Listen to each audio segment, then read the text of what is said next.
نحمده ونصلي ونسلم على رسوله الكريم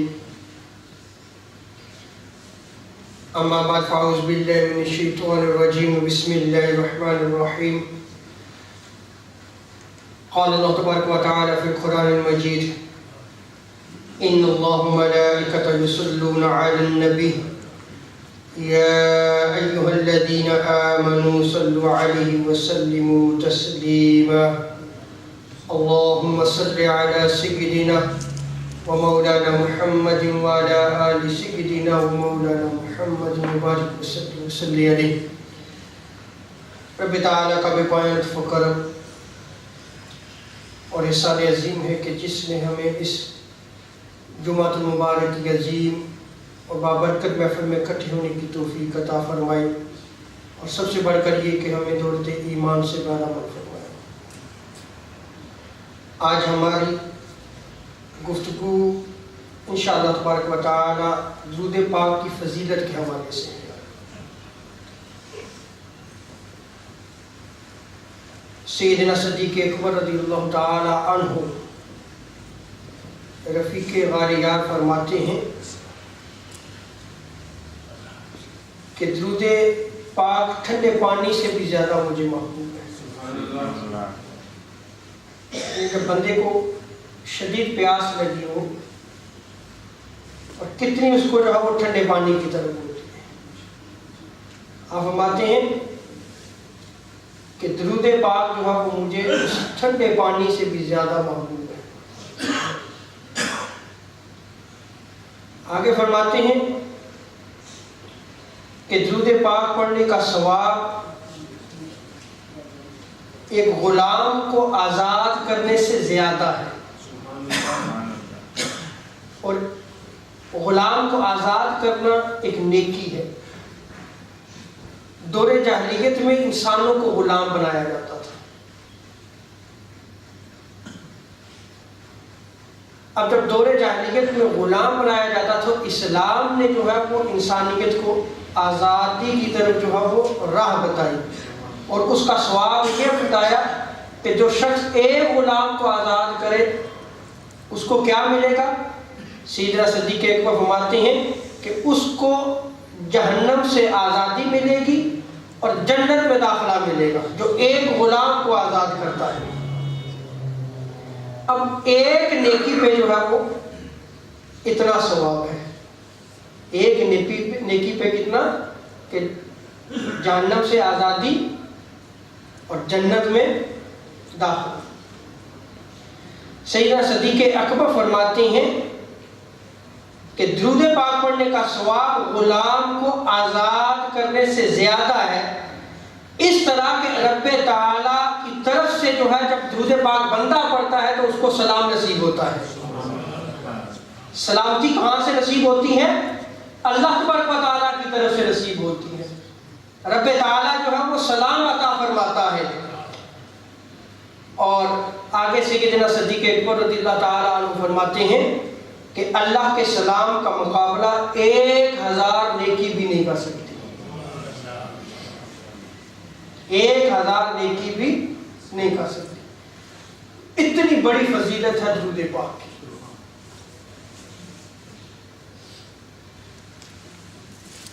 اب قرآن مجید کی جو آیت کریمہ میں نے آپ کے سامنے تلاوت کرنے کا شرف حاصل کیا ہے، اس میں رب تعالیٰ نے کیا ارشاد فرمایا؟ ان اللہ وملائکتہ یصلون علی النبی، کہ بے شک اللہ تعالیٰ اور اس کے فرشتے نبی پاک صلی اللہ علیہ وسلم پر درود پڑھتے ہیں۔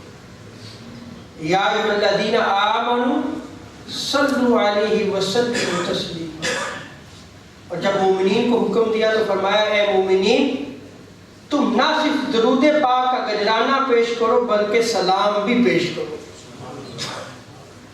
درود و سلام آقا علیہ السلام کی بارگاہ میں تم پیش کرو۔ حضرت آدم علیہ السلام کو جب رب تعالیٰ نے جو ہے وہ پیدا فرمایا تو ایک عظیم اعزاز سے نوازا۔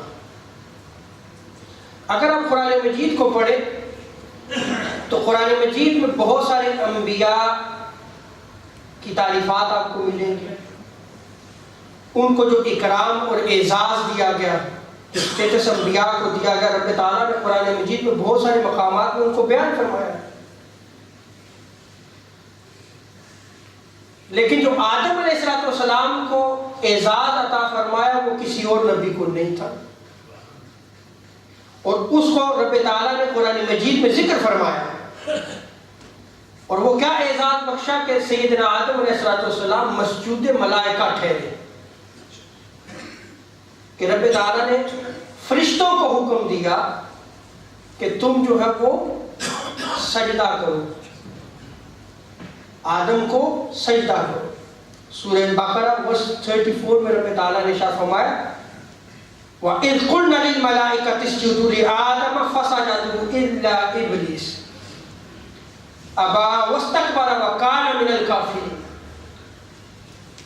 کہ جب ہم نے فرشتوں کو حکم دیا کہ آدم کو سجدہ کرو تو تمام فرشتوں نے سجدہ کیا، لیکن ابلیس نے انکار کر دیا، تکبر کیا، انکار کیا، اور وہ کافرین میں سے ہو گیا۔ تو حضرت آدم علیہ السلام کو جو اعزاز بخشا وہ یہ تھا کہ فرشتوں کو حکم دیا کہ تم آدم کو سجدہ کرو۔ اب یہاں پہ جب رب تعالیٰ نے حکم دیا تو یہ نہیں فرمایا کہ یہ کام ایسا ہے کہ فرشتوں میں بھی کرتا ہوں اور تم بھی کرو، یہ نہیں فرمایا، بلکہ کیا فرمایا؟ فرشتے تم سجدہ کرو آدم کو۔ لیکن جب حضور سید الکونین سید الانبیاء تاجدار کائنات صلی اللہ تعالی علیہ وسلم کو رب تعالیٰ نے اعزاز بخشا، اکرام عطا فرمایا، تو اس شان سے عطا فرمایا کہ نہ صرف فرشتوں کو حکم دیا کہ تم یہ عمل کرو، بلکہ مومنین کو بھی حکم دیا کہ یہ کام تم کرو۔ لیکن اس شان کی بلندی اس قدر تھی کہ رب تعالیٰ نے ارشاد فرمایا کہ اے فرشتوں، اے مومنین، سنو تم وہ کام کرو جو میں کرتا ہوں، تم وہ کام کرو جو میں کرتا ہوں۔ ان اللہ و ملائکتہ یصلون علی النبی یا ایھا الذین آمنوا صلوا علیہ وسلموا تسلیما اللہم صل علی سیدنا و مولانا محمد وبارک وسلم وصلی علیہ۔ یعنی رب تعالیٰ نے اس کام کا حکم عطا فرمایا جو کام خود بھی کرتا ہے، اور فرشتوں کو بھی حکم دیا اور مومنین کو بھی حکم دیا۔ اور وہ کیا کام ہے کہ سنو، میں اپنے محبوب صلی اللہ علیہ وسلم پہ درود پڑھتا ہوں، میرے فرشتے بھی آقا علیہ السلام پر درود پڑھتے ہیں، اے مومنین تم بھی آقا علیہ السلام پر درود و سلام پڑھا کرو۔ یہ تاجدار کائنات صلی اللہ علیہ وسلم کا اعزاز تھا، اکرام تھا، جو رب تعالیٰ نے قرآن مجید میں بیان فرمایا۔ اب اللہ تبارک و تعالیٰ کے درود پڑھنے کا مطلب کیا ہے؟ جو صلاۃ رب تعالیٰ بھیجتا ہے اس کا معنی کیا ہے؟ امام اسماعیل حقی حنفی رحمۃ اللہ تعالیٰ علیہ نے روح البیان میں فرمایا ہے کہ اللہ تبارک و تعالیٰ کے درود بھیجنے کا مطلب یہ ہے کہ اللہ تعالیٰ حضور علیہ السلام کو مقام محمود جو ہے وہ عطا فرماتا ہے۔ مقام محمود پر رب تعالیٰ جو ہے وہ آقا علیہ السلام کو فائز فرمائے گا۔ اب یہ تو امام اسماعیل حقی حنفی نے بیان کیا ہے نا، آئیے ذرا امام بخاری کا عقیدہ بھی دیکھتے ہیں۔ امام بخاری نے کتاب التفسیر میں اسی آیت کریمہ کے تحت کیا تفسیر فرماتے ہیں؟ قال ابو العالیہ صلاۃ اللہ ثناء علیہ عند الملائکہ۔ آپ امام ابو العالیہ کا قول نقل فرماتے ہیں بخاری شریف میں، اور ابو العالیہ حضرت سیدنا عبداللہ ابن عباس رضی اللہ تعالیٰ عنہما کے شاگرد ہیں، اسٹوڈنٹ ہیں آپ، یعنی آپ تابعی ہیں، اور ان تابعی کا قول نقل فرماتے ہیں امام بخاری، فرماتے ہیں کہ اللہ کے درود بھیجنے کا مطلب یہ ہے کہ رب تعالیٰ فرشتوں کے سامنے آقا علیہ الصلوۃ والسلام کی تعریف فرماتا ہے، حضور علیہ الصلوۃ والسلام کی توصیف بیان فرماتا ہے رب تعالیٰ، کہاں؟ فرشتوں کی مجلس میں۔ رب تعالیٰ کے درود بھیجنے کا مطلب یہ ہے، اس کا معنی یہ ہے، اور فرشتوں کو بلاتا ہے اور آقا علیہ الصلوۃ والسلام کی تعریف کو بیان فرماتا ہے۔ اب وہ بندے کتنے خوش نصیب ہیں جو آقا علیہ الصلوۃ والسلام کی تعریف کرتے رہتے ہیں، جن کی زبانیں آقا علیہ الصلوۃ والسلام کے ذکر سے تر رہتی ہیں۔ خود رب تعالیٰ فرشتوں کی مجلس میں آقا علیہ الصلوۃ والسلام کی ثنا بیان فرماتا ہے، تعریف بیان فرماتا ہے۔ سو وہ بندے بڑے خوش نصیب ہیں جو آقا علیہ الصلوۃ والسلام کے فضائل کو بیان کرتے رہتے ہیں، آقا علیہ الصلوۃ والسلام کی تعریف کو بیان کرتے رہتے ہیں، آقا علیہ الصلوۃ والسلام کی مدح سرائی کرتے رہتے ہیں، نعت پڑھتے رہتے ہیں، اور آقا علیہ الصلوۃ والسلام پر درود و سلام پڑھتے رہتے ہیں۔ اور آگے جو ہے وہ امام بخاری ابو العالیہ کا ہی قول نقل فرماتے ہیں، وَصَلَاةُ الْمَلَائِكَةِ الدُّعَاء، کہ ملائکہ کی صلاۃ کا معنی یہ ہے کہ ملائکہ درود کیسے بھیجتے ہیں، وہ درود پاک کیسے پڑھتے ہیں کہ حضور علیہ الصلوۃ والسلام کے لیے وہ دعا کرتے ہیں۔ امام اسماعیل حق حنفی روح البیان میں فرماتے ہیں کہ آقا علیہ الصلوۃ والسلام کے بلند درجے کے لیے جو ہے وہ دعا کرتے ہیں، فرشتے جو ہے وہ کیا دعا کرتے ہیں؟ آقا علیہ الصلوۃ والسلام کے بلند درجے کے لیے دعا کرتے ہیں۔ اور ایک اور معنی یہ بیان کیا ہے کہ آقا علیہ الصلوۃ والسلام کی امت کی بخشش و مغفرت کے لیے جو ہے وہ فرشتے استغفار کرتے ہیں۔ اور آگے امام اسماعیل حقی حنفی رحمۃ اللہ تعالی علیہ بیان کرتے ہیں کہ مومنین کی صلاۃ کا معنی یہ ہے کہ وہ حضور علیہ الصلوۃ والسلام کی اتباع اور اطاعت کرتے ہیں، اور آقا علیہ الصلوۃ والسلام کے ساتھ محبت کا تذکرہ کرتے ہیں، یعنی حضور کی محبت کے تذکرے کرتے رہتے ہیں۔ یہ صلاۃ ہے مومنین کی۔ اور آقا علیہ الصلوۃ والسلام کی تعریف بیان کرتے ہیں، آقا علیہ الصلوۃ والسلام کے اوصاف جمیلہ کو بیان کرتے رہتے ہیں۔ یہ ہے مومنین کی صلاۃ۔ اور امام قرطبی رحمۃ اللہ تعالی علیہ تفسیر قرطبی میں حضرت سہل بن عبداللہ رحمۃ اللہ تعالی علیہ کا قول نقل فرماتے ہیں کہ آقا علیہ الصلوۃ والسلام پر درود پڑھنا، آپ علیہ الصلوۃ والسلام پر صلاۃ پڑھنا عبادات میں ایک افضل عبادت ہے، ایک افضل عبادت ہے۔ وہ اس طرح کہ اللہ تعالیٰ اور اس کے فرشتے انہوں نے اس امر کو اپنے ہاتھ میں لیا ہوا ہے، یعنی اللہ اس کے فرشتے جو ہے وہ آقا علیہ الصلوۃ والسلام پر جو ہے وہ درود اور صلاۃ بھیجتے رہتے ہیں۔ یہ امر انہوں نے اپنے ہاتھ میں لیا ہوا ہے، اور پھر مومنین کو حکم دیا کہ تم بھی آقا علیہ الصلوۃ والسلام پر جو ہے وہ درود و سلام کرو۔ باقی تمام عبادات جو ہے وہ اس طرح نہیں ہے کہ ایک طرف رب تعالیٰ جو ہے وہ حکم بھی دے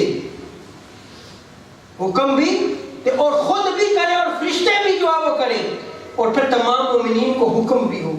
یہ صرف درود و سلام ایک ایسی عبادت ہے کہ جس میں رب تعالیٰ خود بھی شریک ہے، فرشتے بھی شریک ہے، اور مومنین کو بھی حکم ہوا۔ حضرت ابو سلیمان دورانی اس روایت کو بھی امام قرطبی نے تفسیر قرطبی میں نقل کیا ہے۔ آپ فرماتے ہیں کہ جس کو اللہ تبارک و تعالیٰ سے کوئی حاجت ہو کسی مشکل میں پھنس گیا ہے، وہ اللہ تعالیٰ سے کوئی اپنی حاجت طلب کرنا چاہتا ہے، کوئی سوال کرنا چاہتا ہے، اللہ تعالیٰ سے مانگنا چاہتا ہے، کیونکہ جو چیز بھی ملتی ہے وہ رب تعالیٰ کی بارگاہ سے ملتی ہے۔ کسی مصیبت میں پھنس گیا تو جب وہ اپنی حاجت کو اللہ کے ہاں حضور طلب کرنا چاہے تو حضرت ابو سلیمان دورانی رحمۃ اللہ تعالیٰ علیہ فرماتے ہیں کہ پہلے بیٹھ کر خوبصورت انداز میں آقا علیہ السلام پر درود پاک کا گزارنا، خوبصورت انداز میں حضور پر درود پاک پڑھے، پھر اس کے بعد وہ اپنی حاجت اللہ کے حضور پیش کرے۔ جب اپنی حاجت کو پیش کر لے پھر محبت سے خوبصورت انداز میں آقا علیہ السلام پر درود پاک پڑھے۔ آگے آپ فرماتے ہیں کہ رب تعالیٰ وہ جو اول اور آخر میں درود پاک پڑھا گیا، رب تعالیٰ اس کو قبول فرما لیتا ہے، اس کو قبول فرما، جب اس کو قبول فرماتا ہے تو وہ بڑا کریم ہے، وہ بڑا نعمتیں عطا کرنے والا ہے، اس سے بڑا کریم کوئی نہیں ہے کہ اس نے اول اور آخر کو قبول فرما لیا، اور درمیان میں جو تو نے مانگا ہے اس کو وہ رد نہیں فرماتا، پھر اس کو بھی قبول فرما لیتا ہے۔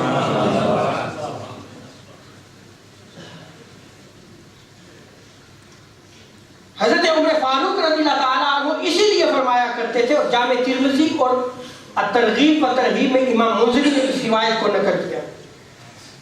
آپ فرماتے ہیں ان الدعاء موقوف بین السماء والارض لا يصعد منه شيء، کہ دعا جو ہے وہ زمین اور آسمان کے درمیان معلق رہتی ہے، لٹکی رہتی ہے، اور اس دعا میں سے کوئی بھی شے جو ہے وہ اوپر نہیں جاتی، اوپر نہیں اٹھائی جاتی، حتی تصلی علی نبی صلی اللہ تعالی علیہ وسلم، یہاں تک کہ تو آقا علیہ السلام پر درود و سلام کا گزارنا پیش کرے، پھر اس دعا کو جو ہے وہ قبول کیا جاتا ہے۔ امام اسماعیل حقی رحمۃ اللہ تعالی علیہ روح البیان میں ہی فرماتے ہیں کہ درود شریف کی مقدار پر امتی کو آقا علیہ السلام کا تعارف نصیب ہوتا ہے۔ بہت بڑی فضیلت ہے درود پاک، یعنی وہ جتنا آقا علیہ السلام پر درود پڑھتا ہے اتنا جو ہے وہ تعارف آقا علیہ السلام کا اسے نصیب ہوتا ہے، اتنا ہی قرب آقا علیہ السلام کا اسے عطا ہوتا ہے، اتنا ہی تاجدار کائنات صلی اللہ علیہ وسلم کی بارگاہ میں اس کا نام جو ہے جب پیش آتا ہے آقا علیہ السلام اس کو جانتے ہیں۔ جتنی مقدار میں وہ پڑھے، اور آگے آپ فرماتے ہیں امام اسماعیل حقی رحمۃ اللہ تعالی علیہ کہ کثرت سے درود پاک پڑھنے والے کی زبان روز قیامت نورانی ہو جائے گی۔ یہ زبان جو ہے اس سے نور نکلے گا، یہ سفید ہو جائے گی روز قیامت۔ کس وجہ سے؟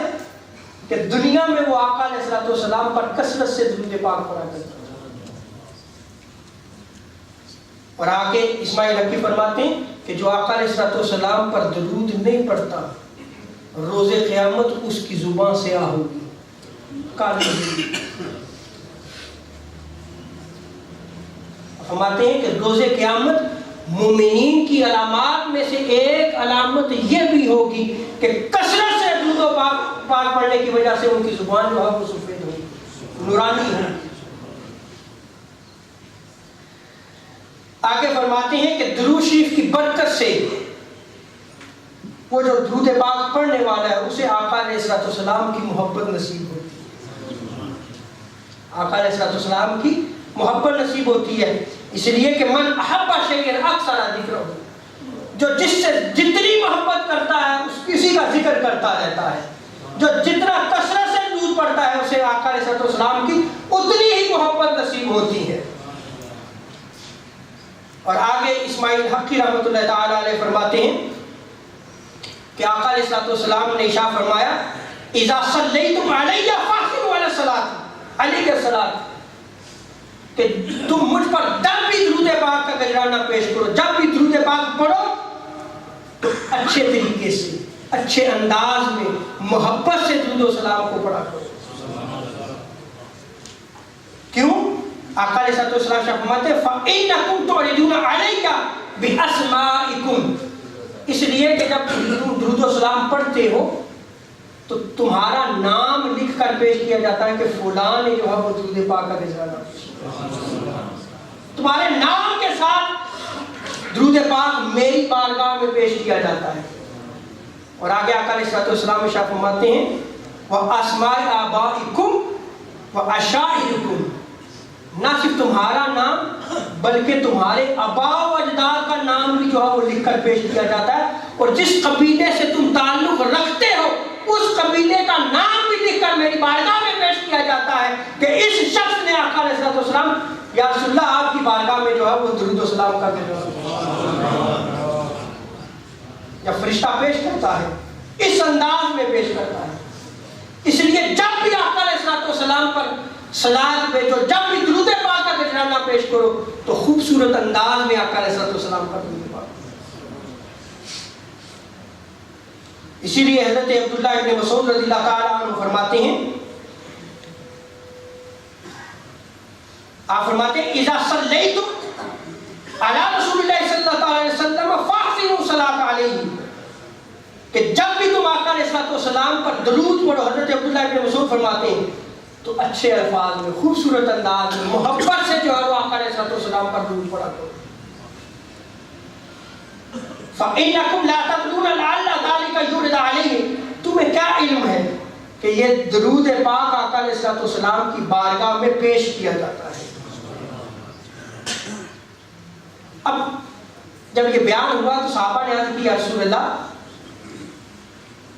پھر ہم آپ پر کیسے درود بھیجیں؟ اللہ اکبر. صحابہ ہر چیز پوچھا کرتے تو حضور تعلیم دیا.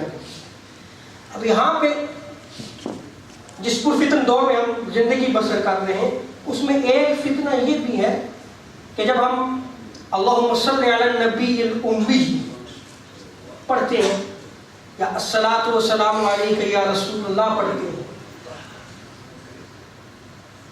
یا اللہم صلی علی محمد وعلی آل محمد پڑھتے ہیں یا دیگر درود پاک ہو جو بہت سارے کثرت سے درود پاک ہیں، تو ہمیں کہا جاتا ہے کہ تم صرف درود ابراہیمی پڑھا کرو. وہی درود ہے جو صرف درود ابراہیمی ہے، یہ باقی کوئی درود پاک نہیں ہے، یہ کوئی ثابت نہیں ہے. انا للہ و انا الیہ راجعون. یہ کہنے والا شخص پرلے درجے کا جاہل ہے. اس نے احادیث کی کتاب کو کھنگالا نہیں، پڑھا ہی نہیں، اس سے دین کا علم ہی نہیں ہے، وہ دین کو جانتا ہی نہیں ہے، اور نہ جاننے کے باوجود تعلیم دیکھیں کس قدر غلط دے رہا ہے. خود آقا علیہ الصلوۃ والسلام نے، میں انشاءاللہ ایک جمعہ جو صرف اس پہ لگاؤں گا کہ خود جو آقا علیہ الصلوۃ والسلام نے جو صحابہ کو تعلیم دی خوبصورت انداز میں درود پاک پڑھنے کی، وہ الفاظ مختلف ہیں اور بہت زیادہ درود پاک ہیں. ایک روایت میں سناتا ہوں، آقا علیہ السلام نے ارشاد فرمایا، اس کو امام جلال الدین سیوطی رحمۃ اللہ تعالیٰ علیہ نے الدر المنصور میں نقل کیا ہے. فرماتے ہیں کہ روز جمعہ مجھ پر 1000 مرتبہ درود پاک پڑھا کرو. 1000 مرتبہ درود پاک پڑھا کرو. صحابہ نے عرض کی یا رسول اللہ کون سا درود پاک ہم 1000 مرتبہ پڑھا کریں؟ تو حضور نے شاہ فرمایا تم پڑھا کرو اللہم صلی علی النبی الامی. بس یہ آقا علیہ السلام نے تعلیم دی. چھوٹا سا درود پاک اللہم صلی علی النبی الامی. اب اس روایت میں یہ ابن ماجہ سیاستہ کی روایت ہے اور دیگر کتب احادیث میں بھی اس روایت کو نقل کیا گیا. مسند ابو یعلا، شعب الایمان، الترغیب والترہیب، حلیۃ الاولیاء اور دیگر کتب احادیث میں بھی اس روایت کو نقل کیا. حضور صلی اللہ علیہ وسلم نے جب درود پاک کی تعلیم دی تو یہ الفاظ سنے خوبصورت انداز میں پڑھنے کا. کیا انداز آپ نے ارشاد فرمایا؟ آپ نے صحابہ کو تعلیم دی کہ تم درود پاک اس طرح پڑھا کرو اللہم اجعل صلواتک ورحمتک وبرکاتک علی سید المرسلین امام المتقین وخاتم النبیین محمد عبدک ورسولک امام الخیر و قائد الخیر و رسول رحمہ اللہم ابعث مقام محمود یحمد به الاول والآخر. اور جب الصلوۃ والسلام علیہ یا رسول اللہ پڑھتے ہیں تو ہم بھی اسی طرح جو ہے وہ خوبصورت انداز میں پڑھتے ہیں جس میں درود بھی ہے اور سلام بھی ہے. وہ اللہ کے حکم پر عمل کرتے ہیں. جیسے آقا علیہ الصلوۃ والسلام نے خوبصورت انداز میں مختلف انداز میں درود پڑھنے کی تعلیم صحابہ کو دی، آج تک امت جو ہے وہ اس پر عمل کرتی ہے. اور آپ دیکھ لیں ہم نماز کے بعد بھی جو ہے وہ درود پاک پڑھتے ہیں نا، پڑھتے ہیں. اب یہاں پہ بھی بعض لوگ ادا کرتے ہیں جی انہوں نے کوئی نئی چیز کاٹ لی ہے، انا للہ و انا الیہ راجعون. ارے جاہل تو نے دین کو پڑھا کہاں ہے؟ یہ خالی داڑھی رکھ لینے سے امام باندھ لینے سے شکل و صورت اختیار کرنے سے دین نہیں آتا. یہ دین آقا علیہ الصلوۃ والسلام کی وراثت ہے. اور یہ وراثت کہاں سے ملے گی؟ خود حضور نے شاید علماء کے قدموں میں بیٹھو جا رہا، میں یہ وارث بنا کے جا رہا ہوں. یہ وراثت وہاں سے تقسیم ہوتی ہے. تم جاہل دین کو کیا جانو؟ سنیں حضرت عبداللہ ابن مسعود رضی اللہ تعالیٰ عنہ اس روایت کو نقل کرتے ہیں اور مصنف عبد الرزاق میں اس روایت کو نقل کیا گیا ہے. امام بخاری کے شیوخ میں آتے ہیں امام عبد الرزاق، اساتذہ امام مسلم کے اساتذہ میں سے آتے ہیں. اور مصنف عبد الرزاق امام بخاری سے پہلے کی کتاب ہے. حضرت عبداللہ ابن مسعود رضی اللہ تعالیٰ عنہ صحابی رسول ہیں جو ہر وقت آقا علیہ الصلوۃ والسلام کی بارگاہ میں رہا کرتے تھے. وہ آپ فرماتے ہیں اذا صلیتم، جب تم نماز پڑھ لو، فاحسنوا الصلاۃ علی نبیکم، تو پھر خوبصورت انداز میں حضور کی بارگاہ میں سلام بھیجا کرو، درود پڑھا کرو. آقا علیہ الصلوۃ والسلام پر درود پاک کا گجرانہ پیش کیا کرو نماز پڑھنے کے بعد. اسی طرح آخری روایت نقل کر رہا ہوں، حضرت مجاہد آپ بھی تابعی ہیں اور حضرت عبداللہ ابن عباس رضی اللہ تعالیٰ عنہما کے شاگرد ہیں. مصنف عبد الرزاق میں اس روایت کو نقل کیا گیا. آقا علیہ الصلوۃ والسلام نے ارشاد فرمایا قال رسول اللہ صلی اللہ علیہ وسلم انکم تعرضون علی باسمائکم وسیمائکم فاحسنوا الصلاۃ علی، کہ جب بھی تم درود پاک پڑھو تو خوبصورت انداز میں، محبت بھرے انداز میں، خوبصورت الفاظ میں درود پاک کو پڑھا کرو، اس لیے کہ جب تمہارا درود میری بارگاہ میں پیش کیا جاتا ہے تو تمہارے نام کے ساتھ پیش کیا جاتا ہے. اور ہر بندے کی کوئی نہ کوئی خصوصیت ہوتی ہے، علامت ہوتی ہے. حضور شاہ فرماتے ہیں کہ اس کی علامت کو بھی ساتھ لکھا جاتا ہے کہ اس بندے کی یہ علامت بھی ہے. اللہ اکبر. حضور کیا نہیں جانتے؟ یہ نہ جاننے والے باتیں کرتے ہیں، نہیں جانتے. حضور بندہ مومن کے ایمان کی حالت کو بھی جانتے ہیں. اللہ تعالیٰ جو ہے وہ ہمیں آقا علیہ الصلوۃ والسلام کی محبت عطا فرمائے اور آقا علیہ الصلوۃ والسلام پر درود و سلام پڑھنے کی توفیق عطا فرمائے.